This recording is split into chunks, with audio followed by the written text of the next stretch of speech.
Welcome folks. Welcome folks. Mil Spec Ops Monkey here. It is Friday at 9 a.m. Central Standard Time, coming from the great state of Texas, January 22nd, 2021. So I want to share something with you as we get into this today, because I think it's going to put a little bump in your step for the weekend. All right. So this is kind of exciting because if you see some of the other data points that are coming out about information on what's going on down in DC, and you watch some of the news about Biden coming in on a private aircraft, this is going to make some sense out of some nonsense. Okay. So data point. All right. Joe Biden, he was denied government aircraft, so he flew into DC for his inauguration. Why was that? That is the first time in the history of presidents using Air Force One or one of the government planes to get into for the inauguration that anyone's been denied. Okay. Trump used one in 2017 when he came in for his inauguration. He flew in on a 757, tail number 09-0017. Okay. So let's talk about that. All right. Now, if you guys remember, the other day when the inauguration was going on, there was a temporary flight restriction, actually a big red circle over West Palm Beach because Trump was down there. Okay. That is common for presidents to have that. That's Disney up here, and that's the Space Center. Okay. Now, even President Bush, who's been out of office a long time, still has one. So if you go into Dallas right here and look at North Dallas, that little red circle right there, VIP, that is for George W. Bush. Okay, that's where he lives, and he has one over his residence.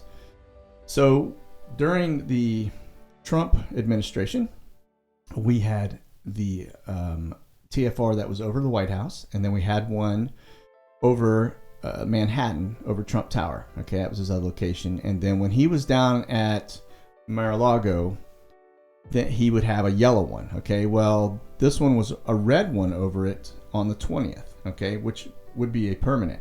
Okay, so that said, yesterday, as you notice right now, as we go back down here to Mar-a-Lago, it is gone. Okay, and so yesterday afternoon, actually yesterday evening, that bad dude disappeared, which means Trump is not down in Florida. Okay.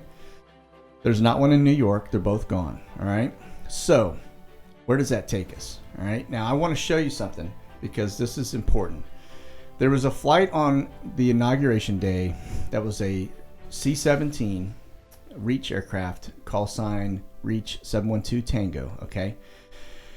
That aircraft actually flew down from Charleston to Palm Beach, and then it did the exact same route that I'm about to show you. Okay. It flew up to DC.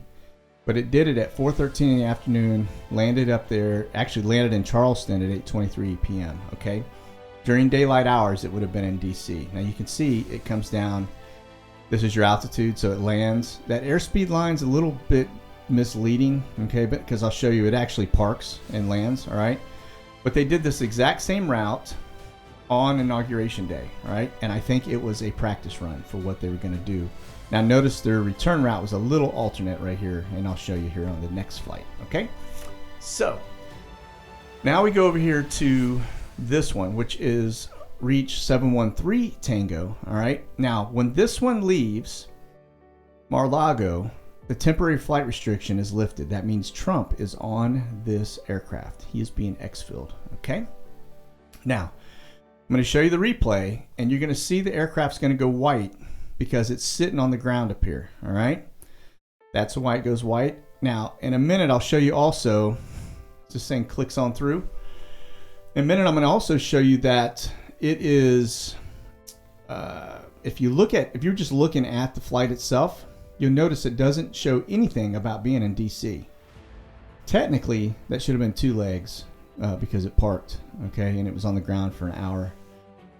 And it should have been a secondary flight listing from DC to Charleston, all right? But that didn't happen.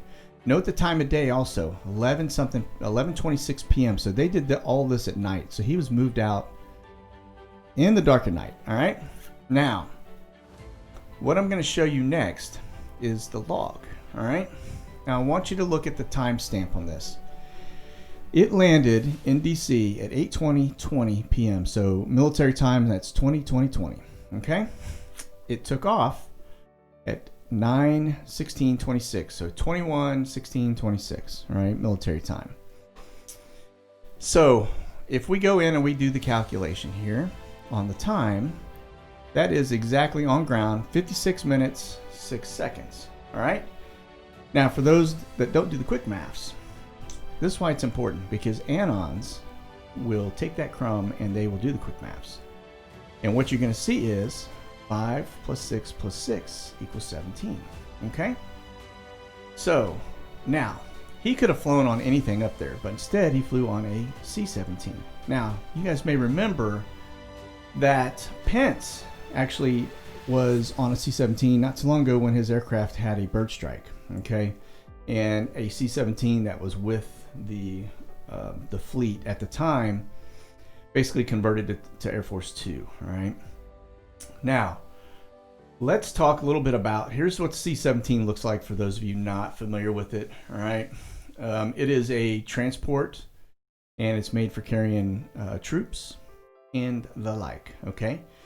And so the C-17 is basically, it can carry not just troops, but it can carry military equipment. So you'll see the C-17s roll in behind Trump or ahead of Trump, moving all of his vehicles. It'll be those things carry Marine One, the helicopters and things like that. So they are quite large, as you saw with Pence standing in the back. Okay.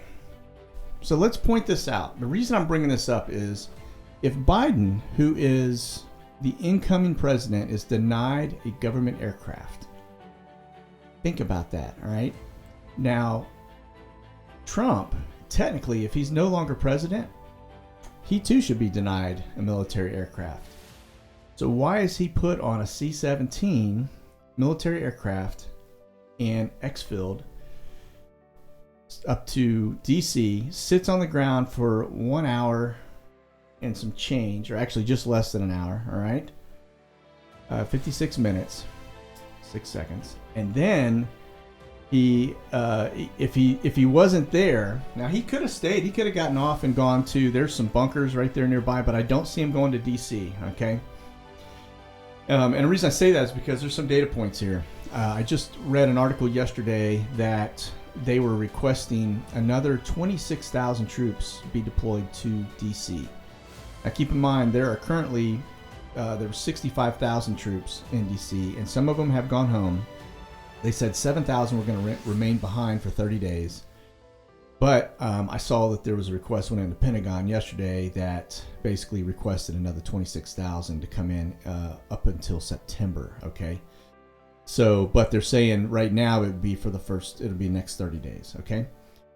So that is important because if you remember Mike Flynn's latest post, I think it was something about done in 30. All right. Just another data point.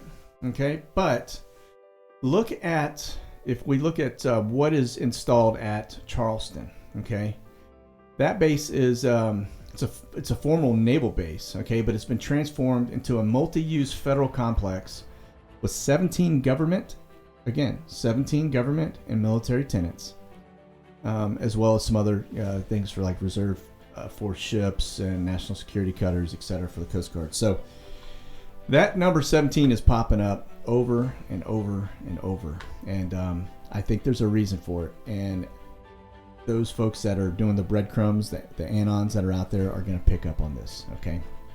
All right. So that said, I honestly don't think at this point Trump is exfilled. He is out of, if I had to guess, he is in a secure location, probably outside of the continental United States. All right. He is not in anymore. All right. He is off and being hidden. All right. So just a couple data points for you.